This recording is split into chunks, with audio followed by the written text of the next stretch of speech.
Labas. Šiandien atsakysime į vieną paprastą klausimą, kurį labai dažnai girdžiu, kurį labai dažnai užduoda ar pradedantieji bėgikai, ar jau būti bėgiojantis. Klausimas labai paprastas. Kiek ilgai galima bėgioti su vienais bateliais? 100 nuomonių, internete pamatysite 100 atsakymų, nuo 100 km, kad net laiko, iki 1000–2000 km, kur gali bėgioti bėgikai, giriasi, sako, kad laiko ir yra puiku. Kodėl? Kuo skiriasi? Kodėl toks mitas yra, kad seniau gamino tikrai batelius gerus, kurie daugiau laikydavo, dabar avalynės gamintojai specialiai daro, kad juos greičiau keisti. Yra toks mitas? Yra. Ar yra teisybės jame? Kur? Štai 4 bateliai. Kurie daugiau laikys, kurie mažiau laikys. Su kuriais daugiau nubėgsiu, su kitais mažiau nubėgsiu. Iš esmės, atsakymas yra iš 2 dalių. Pirma dalis ir pati paprasčiausia yra ta, ką jūs kitur girdėsite, tai yra iš kokios medžiagos pagamintas batelis. Arba jo ypatingai apatinė dalis vadinamas išorinis kurpalis. Lietuviškai man turėtume sakyti kurpalis, išorinis. Yra dar vidinis, vidurinis. Jis lygiai taip pat veikia bėgimo metu. Reikia juos žinoti, iš kokios medžiagos. Nes tik medžiaga, kai jūs bėgate, susispaudžia ir išsiplečia. Minkštumai, kietumai, klampumai ir visi kiti dalykai priklauso nuo to bėgimo arba batelių savybės, priklauso nuo išorinio vadinamo kurpalio ir išorinio pado. Gal taip reikėtų sakyti, kurpalis yra kita. Išorinis padas.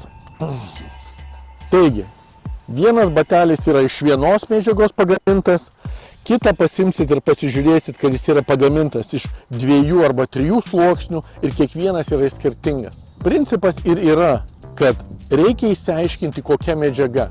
Jeigu jūs matote, kad medžiaga yra lengvai įspaudžiama ir vieno sluoksnių, kaip šituo atžvilgiu, viena medžiaga. Bet jeigu bus 2 sluoksniais, čia pakietinta visai neįspausiu, vadinasi, jinai yra iš kitos EVA putos padaryta, jinai yra kietesnė. Taip, kietimo, bėgimo savybės bus kitos, bet ir susidėvėjimo savybės bus kitos. Kaip ir bet kokia kita medžiaga, jinai priklauso nuo susispaudimo dažnių. Kiek mes nubėgsime, kaip giliai įspausime. Kuo daugiau įspausime, tuo greičiau susidėvės EVA putose esantis susprogs burbuliukai, kurie yra tenais, tos ląstelės, ir jos nebeatliks amortizuojančios funkcijos. Tai štai, nuo medžiagos priklauso, kokia yra, ar savybių, jų reikia pasiskaityti. Jeigu nenori skaityti, nereikia.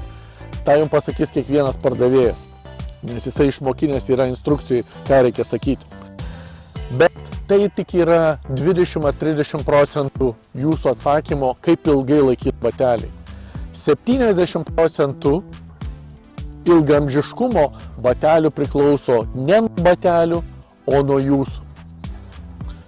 Jūs esate ta smogiamoji jėga, kuri smūgiuoja į batelius bėgimo metu.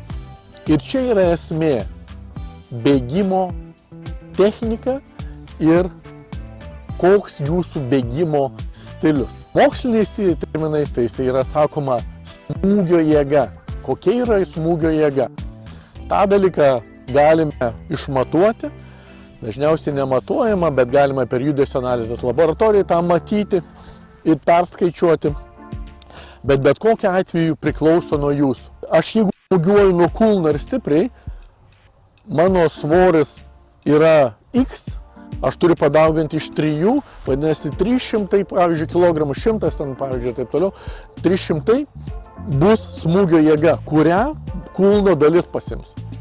Jeigu aš bėgu nuo priekinės dalies ir naudoju batelius, kurie yra skirti bėgimui nuo priekio, sakykime, hildropas čia mažesnis, vadinasi, mano priekinė dalis sugers pagrindinę jėgą. Jinai dils šita dalis. Vadinasi, mano bėgimo technika yra daug svarbiau negu batelio medžiaga.